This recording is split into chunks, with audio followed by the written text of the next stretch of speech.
ធនាគារកណ្ដាលរបស់ប្រទេសបារាំងបានលក់មាសបំរុងរបស់ខ្លួនដែលនៅសហរដ្ឋអាមេរិកចំនួន129តោនរួចទិញចូលវិញនៅសហគមន៍អឺរ៉ុបចំណេញកប់ពពកដល់ទៅ15,000 លានដុល្លារធនាគារកណ្ដាលរបស់ប្រទេសបារាំងបានរកឃើញវិធីសាស្ត្រថ្មីមួយនៅក្នុងការដកមាសរបស់ខ្លួនចេញពីការគ្រប់គ្រងរបស់សហរដ្ឋអាមេរិក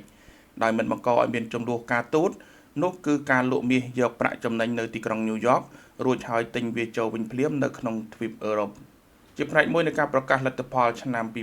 2025ធនាគារកណ្ដាលបានបង្ហាញអំពីចំណុចមួយដែលអនុញ្ញាតឲ្យខ្លួនបង្វែរការខាតបង់ចំនួន2.9 ពាន់លានយូរ៉ូឲ្យទៅជាប្រាក់ចំណេញប្រចាំឆ្នាំចំនួន8.1 ពាន់លានយូរ៉ូវិញនៅក្នុងសេចក្តីប្រកាសព័ត៌មានកាលពីថ្ងៃទី25ខែមីនាធនាគារកណ្ដាលបានលើកឡើងថាចំណូលពីទ្រព្យសកម្មដែលកាន់កាប់ដោយគណនេយ្យផ្ទាល់ខ្លួនបានកើនឡើងចំនួន12.2 ពាន់លានយូរ៉ូដែលជាលទ្ធផលនៃការធ្វើតុល្យភាពមួយនៅក្នុងឆ្នាំ2025និងដើមឆ្នាំ2026ខណៈដែលបរិមាណមាសបំរុងនៅដដែល